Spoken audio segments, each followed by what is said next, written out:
পাকিস্তানের দুর্ভাগ্যর গল্প, শুধু ৬০ রানেই হার। আইসিসি থেকে কঠোর জরিমানা, খেলোয়াড়দের ইনজুরি ও শিরোপার স্বপ্ন ভেঙে গেল। সবকিছুই শুরু হলো আজকের ম্যাচে। আগামী ২৩ ফেব্রুয়ারিতে ভারতের বিপক্ষে উচ্চ উত্তেজনার প্রস্তুতি। আসুন দেখে নিই বিস্তারিত। ক্রিকেট প্রেমীদের জন্য এক নতুন বিশ্লেষণ নিয়ে হাজির হয়েছে। চ্যাম্পিয়ন্স ট্রফির উদ্বোধনী ম্যাচে হোস্ট হিসেবে পদার্থ বিজ্ঞানের মতোই পরিকল্পনা করলেও পাকিস্তান দলের জন্য সময় এক কঠিন শিকল হয়ে দাঁড়িয়েছে।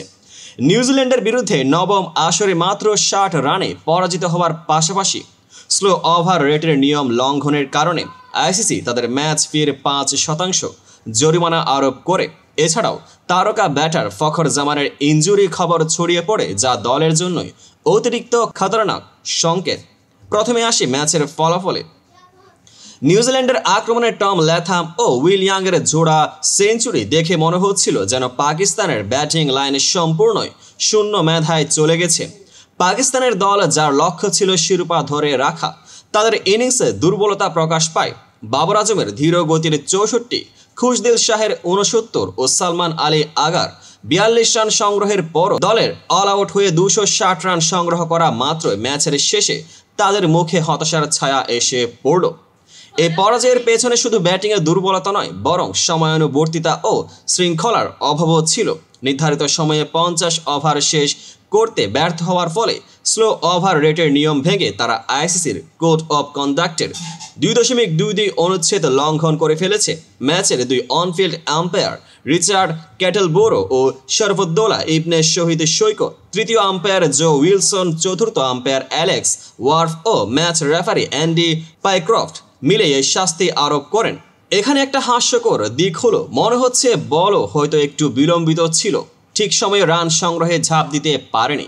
তবে ক্রিকেট শুধু হাসির খেলা নয়, এটা টেকটিক্যাল ও সময়ানুবর্তিতার খেলাও। প্রতিটি ওভারের সময় মতো রান সংগ্রহের জন্য দলের মধ্যে সঠিক সমন্বয় ও ফোকাস থাকতে হবে, যা এই ম্যাচে তাদের অভাব দেখা দিয়েছে। যখন আমরা তুলনা করি নিউজিল্যান্ডের জোড়া সেঞ্চুরির পারফরম্যান্সের সাথে পাকিস্তানের ব্যাটিংয়ের দুর্বলতা, তখন স্পষ্ট হয় আধুনিক ক্রিকেটে শুধুই শক্তিশালী ব্যাটিং নয়, সময়ানুবর্তিতা ও শৃঙ্খলা বজায় রাখা ও সমান গুরুত্বপূর্ণ। পাকিস্তানের পরাজয় শুধু রানের খাতে নয়, মানসিকভাবেও টেকটিক্যাল দিক থেকে একটা বড় ধাক্কা ছিল। আইসিসি কর্তৃক জরিমানা, যা ম্যাচ ফির ৫% আরোপ করে দেওয়া হয়েছে, তা যেন একটি সতর্কবাণী।